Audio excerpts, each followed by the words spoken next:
मैंने भी जब शूटिंग स्टार्ट की थी तो मुझे बहुत दिक्कत हुई क्योंकि बनारस में कोई भी रेंज मतलब ग्राउंड फ्लोर पे नहीं था। जिस तरह बिटिया ने मेहनत की, पहले भी इसने गोल्ड जीते थे, लेकिन इस बार इसने जो गोल्ड जीते वो इसने वर्ल्ड रिकॉर्ड बना दिया। सुमेधा ने आज काशी का नाम पूरे भारत देश में, उसके साथ पूरे विश्व में भारत के नाम को उसने रोशन किया। तो जो बच्चे कुछ 100, 200, 500 लोग हैं वो हमेशा षड्यंत्र करते हैं कैसे मोदी जी को बदनाम किया जाए, देश को पीछे ले जाया जाए, देश की सेना को बदनाम किया जाए, ये कुचक्र कर रहे हैं। हाँ, क्योंकि यहाँ पे टैलेंट बहुत है, लोगों में है, लेकिन वही दिक्कत है क्योंकि उनके पास कोई सपोर्ट नहीं था। कभी जीतती है, जब नहीं जीत पाती है तो सीखती है, और जीतते सीखते तक आज ये स्थिति आ गई।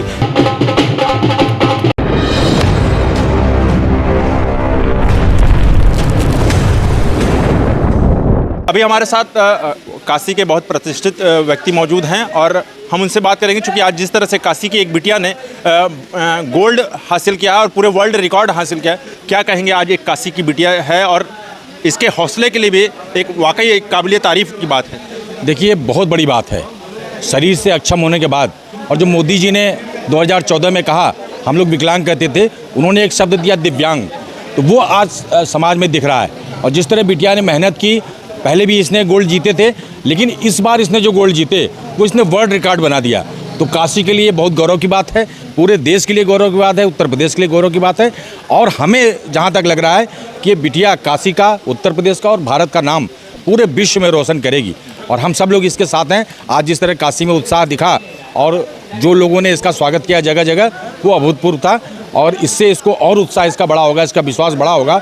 और इसके पिताजी भी, हमने उनको विश्व पितामह की संज्ञा आज दी है, और उन्होंने जितनी इसके पीछे मेहनत की है, अपना सारा व्यवसाय छोड़ के, सब कुछ छोड़ करके, और बिटिया को इतनी ज़्यादा जो है मेहनत कराई, जिसका परिणाम आज देखने को मिला कि बिटिया ने आज वर्ल्ड रिकॉर्ड बनाया और देश का नाम रोशन किया। हम आपसे ये जानना चाहेंगे, चूँकि आप काशी में काफ़ी लंबे समय से रहे हैं, कई सरकारों को देखे हैं वर्तमान में, मतलब हारते हुए भी जीतते हुए भी।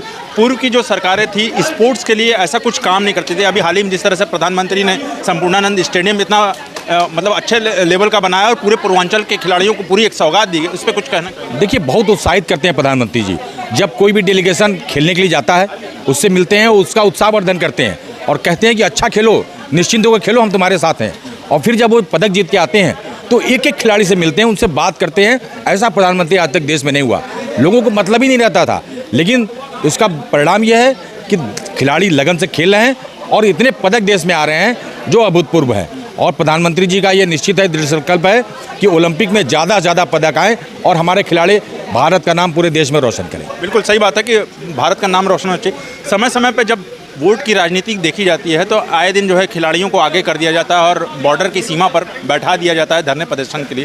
तो क्या लगता है ये सिर्फ राजनीतिक दृष्टिकोण से ऐसा किया जाता है या कोई और? देखिए, विपक्ष है, इसका काम सिर्फ मोदी जी को बदनाम करना है, कुछ और तो ये कर नहीं पा रहे। देश की जनता मोदी जी के साथ है। तो जो बच्चे कुछ 100, 200, 500 लोग हैं वो हमेशा षड्यंत्र करते हैं कैसे मोदी जी को बदनाम किया जाए, देश को पीछे ले जाया जाए, देश की सेना को बदनाम किया जाए, ये कुचक्र कर रहे हैं। और इन लोगों को तो बाज आना चाहिए। ये सारे लोग पाकिस्तान के टूल किट हो गए हैं, ऐसा काम कर रहे हैं जिसके पाकिस्तान में जिसकी सुर्खियाँ हो रही है। हमारे बनारस के अजय राय जी हैं, लगातार ऐसे बयान दे रहे हैं। एक देशद्रोही नियारा उठर है जो पाकिस्तान की ब्रांड एम्बेसडर बन गई है। तो ऐसे लोगों को तो रासुका लगा के जेल में ठूस देना चाहिए और उसको ताजिंदगी बाहर नहीं निकालना चाहिए, क्योंकि देश पहले है और बाकी लोग बाद में है। ठीक है, आपका हमसे बात करने के लिए बहुत बहुत धन्यवाद। तो वाकई देश पहले होता है कि उसके राष्ट्र सम्मान ही सबसे बड़ी बात होता है। और दूसरी चीज़ कि अगर बात करें बिटिया के लिए, काशी की बिटिया के लिए, वाकई उनके पिता ने बहुत सपोर्ट किया। जिस तरह से बिटिया एक समय पे एकदम पूरी तरह से लाचार थी और पिता के सपोर्ट से ही आज बिटिया इतना मुकम्मल हासिल उसने किया है, मुकाम हासिल किया है। तो देखते रहिए उत्तम सवेरा न्यूज़। मैं हूँ अशोक पांडे, धन्यवाद। अभी हमारे साथ काशी की बिटिया सुमेधा पाठक, यानी जिसने वर्ल्ड रिकॉर्ड बनाया, आप उनके पिताजी हैं। सबसे पहले बिटिया रानी के लिए बहुत बहुत शुभकामनाएं, जो आज भारत देश के लिए उसने गौरव हासिल किया है। क्या कहेंगे? मैं तो ये कहूँगा कि अभी जो है ये जो कुछ भी कर रही है उसके लिए जो काशी वासियों का, बाबा विश्वनाथ का उसके ऊपर आशीर्वाद रहता है सदैव, और उसी का ये परिणाम है और उसकी मेहनत का परिणाम है कि आज वो इस मुकाम पे पहुंची। और ये मुकाम की अभी शुरुआत है, प्रारंभ है, और जीवन है तब तक खेल है, और खेल में आदमी या तो जीतता है या सीखता है, और इसी परंपरा को वो लेकर आगे चलती है। कभी जीतती है, जब नहीं जीत पाती है तो सीखती है, और जीतते सीखते तक आज ये स्थिति आ गई कि वो आज के दिन में वर्ल्ड कप में उसने वर्ल्ड रिकॉर्ड भी बनाया और व्यक्तिगत स्पर्धा में उसने गोल्ड मेडल लिया और टीम में उसने गोल्ड मेडल लिया और मिक्स इवेंट में उसने ब्रॉन्ज मेडल लिया। और इसके लिए काशी की जनता का बहुत बहुत धन्यवाद जो उसे हमेशा आशीर्वाद देती रहती है। और उनके आशीर्वाद का ये परिणाम है कि सुमेधा ने आज काशी का नाम पूरे भारत देश में, उसके साथ पूरे विश्व में भारत के नाम को उसने रोशन किया और गौरवान्वित किया। हम दर्शकों को आपको बताना चाहेंगे जिस तरह से किन्हीं कारणवश बिटिया के दोनों पैर काम नहीं करते हैं और दिव्यांग होने के बाद भी अगर आपके अंदर वाकई हौसला है तो इस लेवल यानी कि वर्ल्ड रिकॉर्ड आपके घर में आ जाता है। तो एक पिता होने के नाते, चूँकि बच्चा जब छोटा और अबोध रहता है तमाम तरह की परेशानियाँ आती हैं, तबीयत ख़राब होने से लेके उसकी सेवा तक लेके, आपके लिए क्या चैलेंजेस था और उस समय क्या दिक्कतें होती थी? जीवन जो है यही अपने आप में एक चैलेंज है जो है, और ख़ास तौर से फिज़िकली चैलेंज्ड पर्सन के लिए तो बहुत बड़ा चैलेंज है। हम उसे खेल में इसलिए ले आए कि खेल की जो भावना होती है वो संघर्ष करना सिखाती है। एक खिलाड़ी कभी हारता नहीं है, लास्ट प्रयास तक जो है, लास्ट मोमेंट तक वो जीतने का प्रयास करता है, संघर्ष करता है और संघर्ष के सहारे जीतता है। और इसकी जीवन बहुत ही कठिन था और जो संघर्ष था वो बहुत ज़्यादा था, इसलिए हम इसको खेल में लेकर आए। ये भी खेल में आई कि इसके अंदर संघर्ष करने की क्षमता बढ़े और उस संघर्ष करने की क्षमता की वजह ये है कि आज ये अपने इसके जीवन में अगर कोई भी परेशानी आती है तो उससे ये परेशान नहीं होती और उसको बहुत ही आसानी के तरीके से जो है वो उसको उस समस्या को पार पा जाती है। किस उम्र में सुमेधा का लगा कि ये वाकई शूटिंग में जानी चाहिए कि किसी और स्पोर्ट्स में जाने, किस उम्र में आपको पता लग गया ये जब सुमेधा फिजिकली चैलेंज हुई, डिसेबल्ड हुई, या हम कहें कि जब वो दिव्यांगता को प्राप्त हुई, तो जब ये बीकॉम में पहले तो इसने ये था कि सामान्य जीवन में आए, सामान्य जीवन में जब ये आ गई उसके बाद जो है हमने इसको बीकॉम में जब ये बीएचयू में पढ़ रही थी तो मैंने ये समझा कि इसके अंदर खेल भावना और संघर्ष की भावना को बढ़ाने के लिए जो है ज़रूरी है कि ये कुछ खेले। तो मैंने इसके सामने खेलने के लिए ऑप्शन रखे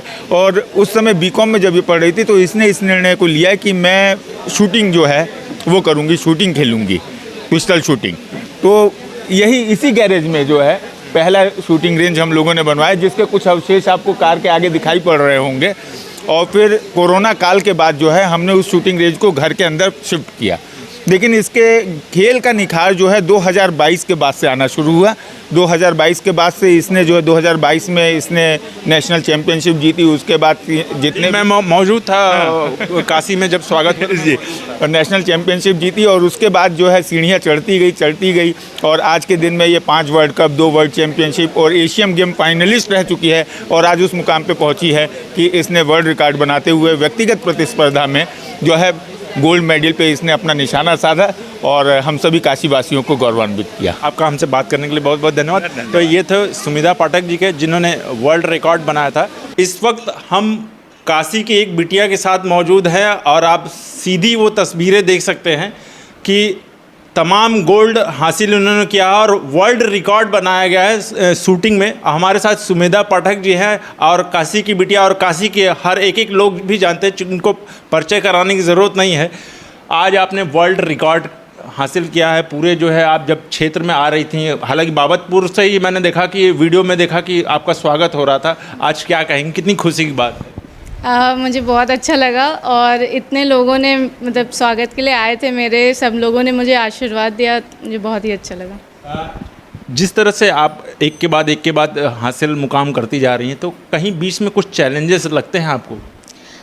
फिज़िकली थोड़ा बहुत चैलेंजेस हैं। जैसे एक तो शूटिंग ऐसा स्पोर्ट है कि उसमें थोड़ा बहुत मतलब रेगुलर हम कर रहे हैं कई दिन से, तो टेनिस एल्बो अभी मुझे हुआ था, तो फिज़िकली चैलेंजेस थोड़े रहते हैं, बाकी तो ठीक। हम चूँकि आपको दर्शकों को बताना चाहेंगे, चूँकि जिस तरह से बिटिया, हालांकि प्रधानमंत्री ने दिव्यांग के रूप में उनको संबोधित किया है लोगों को, लेकिन पैर न होने के बाद भी और हौसले इतने अगर रहते हैं तो एक बड़ी काबिल तारीफ़ की बात है। और ऐसे में तमाम लोग जो है अपनी आशाओं को छोड़ देते हैं, जो मतलब ज़िंदगी से हार भी जाते हैं। तो ऐसे में अगर किसी ने वर्ल्ड रिकॉर्ड अगर ठाना है तो कहीं ना कहीं एक सीख लेनी ज़रूरी चाहिए। तो ऐसे में अब चूँकि आप स्पोर्ट्स पर्सन अब आ गई हैं और भारत के लिए आपने इतने बड़े मेडल हासिल किया है, क्या लगता है पूर्व में इस तरह की सुविधाएं होती थीं? मतलब एक स्पोर्ट्स के नाते जिस तरह से अभी हाल ही में संपूर्णानंद जो ग्राउंड बनाया गया है, मतलब हर स्पोर्ट्स का अलग, स्विमिंग का अलग बनाया गया है, शूटिंग का अलग बनाया गया है, क्रिकेट का अलग बनाया गया, तो क्या लगता है कि खिलाड़ियों को इस तरह से पूर्व में ऐसी चीज़ें मिलनी चाहिए? ऐसी चीज़ें पहले तो नहीं थी, क्योंकि मैंने भी जब शूटिंग स्टार्ट की थी तो मुझे बहुत दिक्कत हुई, क्योंकि बनारस में कोई भी रेंज मतलब ग्राउंड फ्लोर पे नहीं था, तो घर पे ही रेंज बनाया गया, तो दिक्कतें पहले काफ़ी थी। अब काफ़ी सही हो गया है, क्योंकि गवर्नमेंट भी स्पोर्ट्स को बहुत बढ़ावा दे रहे हैं और दिव्यांग स्पोर्ट्स को, मतलब पैरा स्पोर्ट्स को भी काफ़ी सपोर्ट मिल रहा है, तो अब काफ़ी सुविधाएं हो गई हैं जो पहले नहीं थी। क्या लग रहा है ये जैसे पूर्वांचल, जैसे जौनपुर, मऊ, गाजीपुर, इतना तमाम तरीके से जो छात्र होते हैं या स्टूडेंट होते हैं वो चाहते हैं कि हम आगे बढ़ना चाहते हैं, लेकिन ऐसा मुकाम हासिल नहीं कर पाते, तो ऐसे में क्या लगता है वो ग्राउंड, जो अगर काशी की बात करें तो वो ग्राउंड क्या एक है, मतलब मुकाम हासिल हो पाएगा उससे? हाँ, क्योंकि यहाँ पे टैलेंट बहुत है, लोगों में है, लेकिन वही दिक्कत है क्योंकि उनके पास कोई सपोर्ट नहीं था, या तो फाइनेंशियली या फिजिकली, मतलब ना तो कई लोगों की फैमिली भी फाइनेंशियली स्ट्रांग नहीं होती है, तो एक थोड़ा सा भी अगर कहीं से सपोर्ट मिलता है तो वो आगे बढ़ पाएंगे। तो ये थी काशी की सुमिधा पाठक, जो उन्होंने वर्ल्ड रिकॉर्ड हासिल किया है। तो मैं फिर से दर्शकों से यही कहूँगा कि कहीं ना कहीं एक सीख देने वाला यह तस्वीर आपको देख रहे होंगे। तो देखते रहिए उत्तम सवेरा न्यूज़। मैं हूँ अशोक पांडे, धन्यवाद।